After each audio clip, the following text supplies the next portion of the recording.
తాకట్లో ఉన్న మీ బంగారాన్ని విడిపించి ఆ రోజు ఆన్లైన్ రేటుకి కొంటాం. Sharma gold company.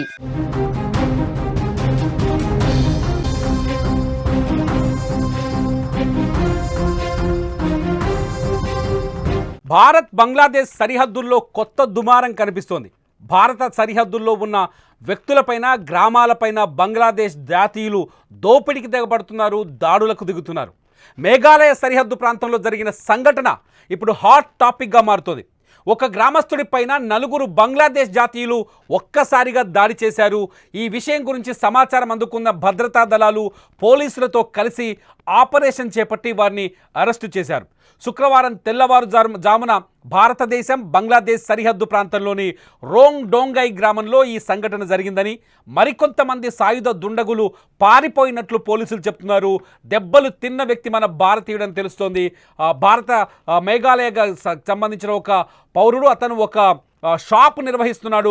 అయితే అతన్ని కక్షగట్టి అతన్ని కొందరు బంగ్లాదేశ్ జాతీయులు అతన్ని చుట్టుముట్టి అతనిపై దాడి చేసి దెబ్బలు కొట్టిన సంఘటన ఇప్పుడు వెలుగులోకి వస్తోంది.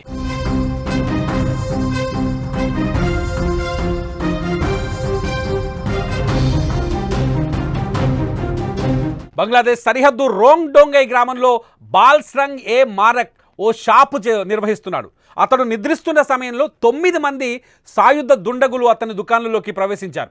అతడు వారికి ఎదురు తిరగడంతో చేతులకు సంకెళ్లు వేసి సరిహద్దు వైపు లాక్కెళ్లేందుకు ప్రయత్నించారు. ఆ సమయంలో తన గొంతు కోసేందుకు ప్రయత్నించారని మారక్ పోలీసులకు తెలిపాడు. చీకటిలో నడుస్తుండగా మారక్ వారి చెర నుంచి తప్పించుకొని అక్కడే ఉన్న ఓ ఇంట్లోకి వెళ్ళి తలదాచుకున్నాడు. ఆ ముఠా అతని వైపు కాల్పులు కూడా జరిపింది. మారక్ని హత్య చేసే ప్రయత్నం చేసింది. ఈ ఘటన గురించి సమాచారం అందిన వెంటనే బీఎస్ఎఫ్, మేఘాలయ పోలీసులు సంయుక్తంగా కలిసి ఒక ఆపరేషన్ మొదలుపెట్టారు. దుండగులు బంగ్లాదేశ్ వైపు పరిగెత్తడంతో పోలీసులు గాల్లోకి కాల్పులు జరిపారు. వారు అక్కడే ఆగిపోయారు. పోలీసులు వారిని చేరుకునే లోపే 4 బంగ్లాదేశ్ జాతీయులు తమ వద్ద ఉన్న ఆయుధాలు, నగదు, మొబైల్ ఫోన్లు బంగ్లాదేశ్ పోలీసుల గుర్తింపు కార్డును అక్కడ పోలీసులు వాటిని విసిరిపారేసి వెళ్ళారు.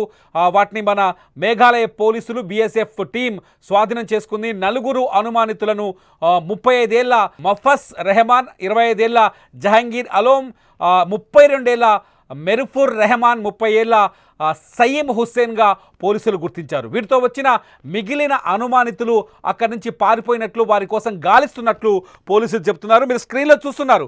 ఎవరైతే దుండగులు 4 దుండగుల్ని లోపల పోలీసుల ఆపరేషన్ బీఎస్ఎఫ్ ఆపరేషన్లో పట్టుకొని బంధించి తీసుకొస్తున్న దృశ్యాల్ని ఈ 4 వ్యక్తులతో పాటు మరికొంతమంది ఇక్కడికి వచ్చి అక్కడ మేఘాలయకు సంబంధించిన పౌరుడిని దాడి చేసి అతని దగ్గరున్న డబ్బులు దోచుకునే ప్రయత్నం చేశారు. అతన్ని చంపే ప్రయత్నం కూడా చేశారు.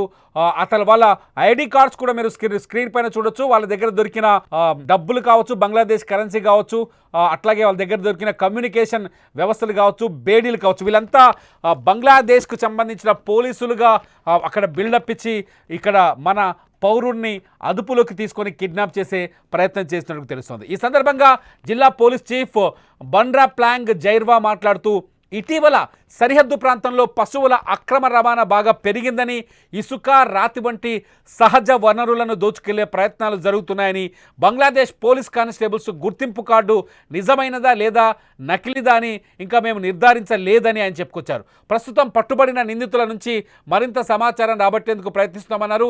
భద్రతా దళాలు ఇండో బంగ్లాదేశ్ సరిహద్దు వెంబడి నిఘాను ముమ్మరం చేశాయి. భవిష్యత్తులో చొరబాట్లను అడ్డుకోవడానికి ప్రత్యేక బృందాలను, అధునాతన నిఘాను పెంచుతున్నామని జిల్లా ఎస్పీ ప్రకటించారు.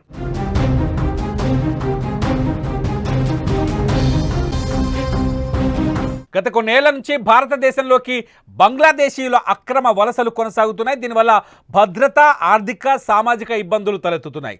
భారత సైన్యం ఎంత కట్టుదిట్టమైన భద్రతా ఏర్పాట్లు చేసినా పశ్చిమ బెంగాల్, అస్సాం, త్రిపుర వంటి సరిహద్దు రాష్ట్రాల ద్వారా బంగ్లాదేశీయులు అక్రమంగా భారత్లోకి ప్రవేశిస్తున్నట్లు వివిధ నివేదికలు చెబుతున్నాయి. 2016లో కేంద్ర ప్రభుత్వం రాజ్యసభలో దాదాపు 2 కోట్ల మంది బంగ్లాదేశీయులు భారత్లో అక్రమంగా నివసిస్తున్నట్లు వెల్లడించింది. తాజాగా జరిగిన ఈ ఘటనతో ఇక్కడ తీవ్ర ఉద్రిక్త పరిస్థితులున్నట్టు మనకు స్పష్టంగా అర్థమవుతోంది.